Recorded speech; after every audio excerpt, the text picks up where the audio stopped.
when my HOA president tried forcing her annual barbecue onto my land. Without permission, I let all 10 charter buses roll in. Then I locked the gate. 400 guests, live news cameras, and one power-hungry Karen trapped. What happened next changed our whole neighborhood forever. It all started when HOA President Karen Deborah Wyndham slid an official letter under my door declaring that my 15 acres would host the annual barbecue that Saturday. No permission asked, no signature required, not even a knock, just her smug HOA seal stamped across what she clearly thought were my non-existent property rights. I read it, smiled, and decided to swing the gates wide open when the day came. 10 charter buses roared in, their diesel engines rumbling like approaching thunder. 400 confused guests spilled out onto my lawn. Catering trucks blocked the street, and Karen strutted across my property in designer stilettos, megaphone blaring as she bragged to local news crews about finally taming the difficult neighbor. Thick diesel exhaust mixed with the sweet barbecue smoke while she posed for cameras, completely unaware of what was coming. Then came a sound I've been waiting for. Click. The electronic gate locked with a cold, final snap, trapping every single person inside. She had no idea I'd spent months building an airtight felony trespassing case. Lawyers on retainer, hidden cameras everywhere, time-stamped proof of every violation she'd committed leading up to this. Now 400 unwilling witnesses watched as she confessed on live television. Moments later, police cuffed her manicured hands, her heels scraping against gravel as they dragged her away. What would you do if your HOA tried stealing your land? Drop your city below. We're exposing these power-hungry tyrants together. Let me take you back to where the nightmare began. My name's Jake Morrison. At 54, I'd spent 30 years crawling through cramped apartment electrical panels, dreaming of wide-open spaces. When my Uncle Eddie passed and left me his life savings, $180,000 he'd scraped together in construction, I bought 15. 2 acres of pure Texas freedom in Cypress County, right on the edge of the Willowbrook subdivision. The fresh pine scent from new fence posts mixed with the crunch of gravel under moving truck tires. The perfect soundtrack of independence. My own workshop, vegetable garden, slice of peace. The property survey was crystal clear. I was 200 feet outside any HOA jurisdiction, completely free. That freedom lasted exactly 48 hours. On day 2, while drilling fence post holes, expensive tires crunched on my driveway. Out rolled a white Cadillac Escalade with vanity plates reading CHOA Boss. Karen Deborah Wyndham stepped out like she owned the place, which, as I'd soon learn, she genuinely believed she did. 59 years old, HOA president for 9 consecutive years, real estate agent who used her position to generate leads. Leather portfolio in hand, fake smile that could have been mass-produced. She clicked across my property in designer heels, each step deliberate as a conquering general. "Welcome to the neighborhood, Jake," she chirped. "I'm Karen, and you're going to love being part of our community. Not if you'd like to join.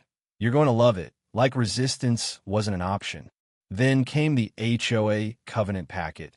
$250 joining fee plus $180 monthly dues for property not even in her jurisdiction.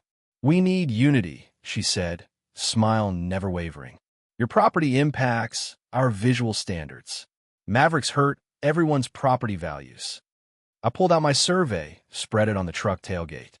"Ma'am, I'm clearly outside your boundaries. 200 feet past, per county records." Her mask shattered, voice sharp as broken glass. "Geography is just paperwork, honey. We'll fix that. Texas Property Code 202001 is clear. HOA covenants apply only to properties explicitly included in the original subdivision plat. Always verify with official county records, not neighbor claims." The harassment started immediately.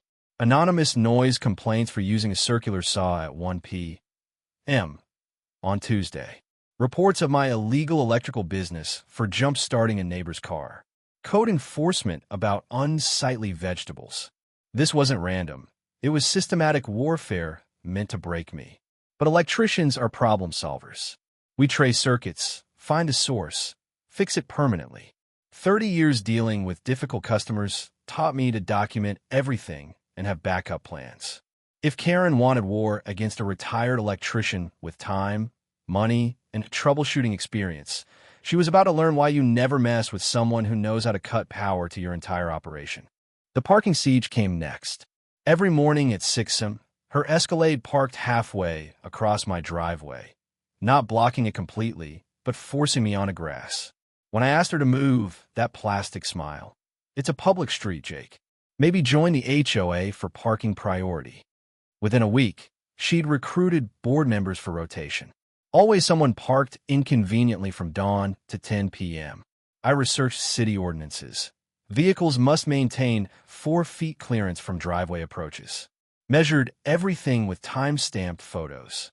Karen's Escalade, 3 feet 2 inches. Others similar. Formal complaints with evidence. Within 12 days, $885 tickets, $680 in fines. The sound of parking enforcement became the new neighborhood alarm. But Karen doubled down spectacularly. Neighborhood watch meetings in the street in front of my house, planning harassment. Texas is one-party consent for recording. I captured every word. Make life so uncomfortable he begs to join. Suggestions of more violations, rumors about me being dangerous. Coordinated conspiracy on public property. Meanwhile, neighbors shifted. Maria Santos brought tamales and quiet support. Derek and Emma sympathized. Retired Deputy Frank Rodriguez took notes. Karen was building a felony case against herself while organizing the community support I'd need. Midnight reconnaissance. Her Escalade creeping my fence line, testing latches, spray painting trees for tent positions. Then attempted burglary. Bolt cutters on my shed at 2 a.m. for tables and chairs. Cameras caught it all. Certified cease and desist letters. False police report from her. Flipped when footage showed her crime. HOA Treasurer Randy confessed. Karen embezzling $31,847 plus via fake invoices to her side business. Forging signatures. Charging HOA for work on my non-HOA land. Extortion. Threatening residents' mortgages, property values. Forcing sales where she took commissions. Disabled veteran Bobby recorded her threats. Felony extortion on tape. False complaints flooded code enforcement. Shipping containers that didn't exist. Illegal dumping on tomato plants. Inspectors left apologizing. I filed FOIA requests, proved systematic lies, then countered with real violations on her properties. Community stories poured in. Elderly harassed. Families intimidated. Pattern of abuse clear.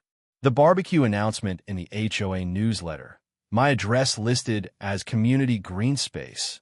$5,000 plus community funds spent without approval. Paper trail of fraud.